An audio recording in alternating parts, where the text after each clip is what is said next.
Can you kind of take me back through the last few months, just working out in Arizona, and also the decision with Ashley having epilepsy and you having 2 kids, whether or not you weighed not playing, and then what it was like for you to drive up to Petco last night and join the team. So kind of the trajectory over the last few months. Yeah, I mean, I think I did well with the few months of working out. Probably as good as you can do based on the circumstances. And as far as being out here late and Ashley and the kids, me and Ashley talked a lot. She had a previously scheduled doctor's appointment that required her to stay over a few nights to do some tests, and that's where I was. I was watching the kids and taking care of them. But for the most part, look, I think what we're doing here, for me personally and my wife and kids, I feel like we're safe. I feel like this is safe. I think based on the alternative, I think this is the only place where I can come and be around 30 guys, whatever it is, and know that everybody's been tested here in the last 48 hours. I think you can't necessarily go to the grocery store and have people that that have been tested, So I think for what this is and the protocols, I do feel safe. Thank you, Kirby. And just to follow up, when you kind of arrived at Petco Park, what was that like for you? Just the excitement of rejoining the guys. It was, told me that I'm not ready to be done playing yet. I got giddy. I really did, knowing that I was pitching on a big league stadium last night. I mean, to say that, I think the hardest part was waiting till 3 o'clock to try and come to the field. I was very excited. I felt good. And it's baseball, and this is our profession, what we do for a living, but this is also the thing that we love to do. And I got to play baseball again, and that's what I've been waiting for 3 months now. Thanks, Kirby. Great to see you. You too. All right, Bob Scanlon, Fox Sports San Diego. Hey, Kirby, great to see you back on the mound, man. Hey, Bob. Couple questions. First of all, as far as this shortened season, you're used to this stuff. As a closer, you're used to, bad day, you put it behind you and you get back after it. Have you talked to your teammates at all sort of about that new intensity they're going to need to have, especially maybe position players, about, hey, put yesterday behind you. You don't have time to sulk about anything and sort of get into your mindset as a closer? I mean, no. And I think, I think everybody kind of understands that. And I do think that, it's a sprint right now. We're used to 162 games, and I don't think anybody's used to 60 games, and it's, a race to the finish line.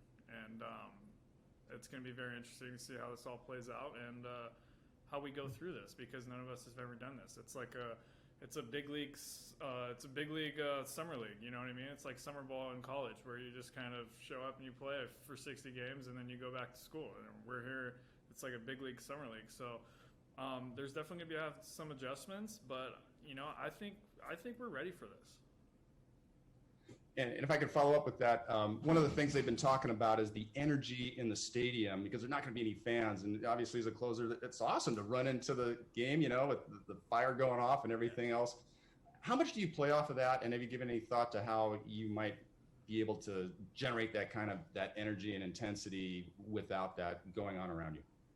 Yeah, that's going to be interesting. I think you're going to notice it a little bit more on the road. Not to say that our fans aren't awesome when I'm running in. It's just that I get yelled at when we're on the road and I'm warming up in the bullpen. There's like an atmosphere that, people are yelling at you, and they're not necessarily cheering for you, they're cheering at you. And when you're at home, you can feel just a loud energy and a buzz when you come into the game, which is awesome. So it's going to be very interesting. Obviously it's going to be different, and it's going to be something that you have to adjust to. But, it is what it is, and you can deal with it, and you just have to find a way to deal with it and go out there and make pitches. Thanks, Kirby. Good to have you back. Thanks. All right, Kevin Acey, Union Tribune. Hey, Curb, you're really good at taking it as it comes, dealing with setbacks or whatever. I just wonder how disappointing, that this year of all years, you're just getting going. You're an all-star last year. You're in your free agent year. You were going to make like twice as much money as you ever had. I just wonder, like, what you think about the timing, just kind of, I don't know, either laughing at it or whatever. There's nothing I can really do about it. Sit here and complain to you guys and whine about everything, but what good does that do? Everybody's in the same boat. I'm not the only person that's getting affected by this. It's affecting everybody, and there's definitely been frustrating times where I step back and, you kind of have talks with people and ask them why this is going on or why is this happening or why now. But it really doesn't make a difference if this is happening and it's not going away, and you just have to deal with it. And it's just another bump in the road, and you got to keep grinding. Thanks, Kirby. Okay, AJ Cassaville, MLB.com. Kirby, 2 questions. First, good to see you. You've always been very focused on the present and what you can do in the here and now, but I'm wondering if in the last 3.5 months you've taken time and kind of looked at your future maybe beyond this season, and obviously you want to probably put that aside now with the season starting, but like, what goes through your mind knowing that free agency is coming up and knowing that kind of this was the organization that springboarded you to this much success and where you might be a few months from now? Yeah, don't know. Very, very simply, I don't know. I have thought about it a lot, but again, I don't really control that. I do in a sense, but teams have to want you, and people have to employ you. And if the Padres don't want to, or Padres want to move on from me, that's fine. But I would like to stay here. I've made that clear.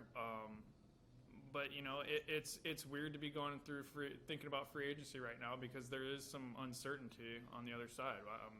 You don't really kind of know what the free agent market's going to be, and that's very interesting. And it's like I don't control that, so I can't really do anything about it. Mm-hmm. And then just a separate question entirely. I'm wondering if you've thought at all about how bullpens might be used this season, just knowing that there's 60 games, knowing maybe the constraints on starters early in the game, and your role is pretty set, but do you even think that might change to maybe an inning in a third or 2 innings because these games mean a little bit more? Yeah, I think, I do think August is going to be, people are going to get out the gate a little bit quicker than you would in April. And I do think that there might be a couple more guys down at bullpens that throw maybe 2 or 3 innings at a time more often based on the starters and to see where the starter's at. I don't think anybody knows what kind of, workload a starter can take based on what they've been able to do for the last 3 months. So, are starters going to be able to come out and throw 95 pitches from the get-go? I don't think so. So that has to, there's innings that fall into the bullpen, and I think with doing that, I think there's going to be more guys throwing multiple innings. And if I'm one of them, then I'm one of them. And I think every team's going to be different. I think we are probably more equipped as anybody to face this and to deal with this as with the arms that we have. And, I think we will be prepared regardless of what happens. Next question will go to John Howard. Hey, Kirby, good to see you again. Real quick, getting back to the 60-game season, does it make it a more exciting season, perhaps, for the fans with a little bit more frenetic pace? Yeah, I think every game matters. Like, you're playing, not to say that 162 games that every game matters, but, like, people don't really start paying attention to wins and, closely till you get towards kind of the middle of August into August. Like, I mean, people are going to be paying attention from game 1 to 60. Paying attention if you won or lost because every game's gonna kind of dictate. It's who can get hot and who can stay hot, and that's kind of the way I view it. Most teams have good months, they have bad months, and if you have 2 good months, you should be set pretty good right now. Whereas before you have 2 good months and 2 bad months, it doesn't really make a difference. And let me ask you a follow-up to that. Do you like the 60-game schedule, and do you like that pacing that it will include as opposed to 162? No, I mean, I think 60 games right now is necessary. I think what we're doing is very necessary, but this is the big leagues. You don't play 60 games, you play 162. It's a 6-month season for a reason, and that's what separates the big leagues from everything else. Thanks, Kirby. Appreciate it. Back to Bob Scanlon. Hey, Kirby, as one of the team leaders, I'm just curious if you guys have had any discussions or come up with any ideas of how to keep that team unity. You won't have that organic high fives and bro hugs in the dugout, nor sort of the more orchestrated stuff of team dinners and stuff on the road. So how do you see that playing out? I think we'll be fine. We've been a tight group in the past. We're still a tight group. We'll figure out ways to connect and, still have fun and respect the protocols. I think, we're still able to have conversations with each other. It's not like we're walking around not being able to talk to each other, not being able to interact. I mean, we can still have conversations with each other and still be ourselves. So I think we will be fine and we'll still have fun and we'll figure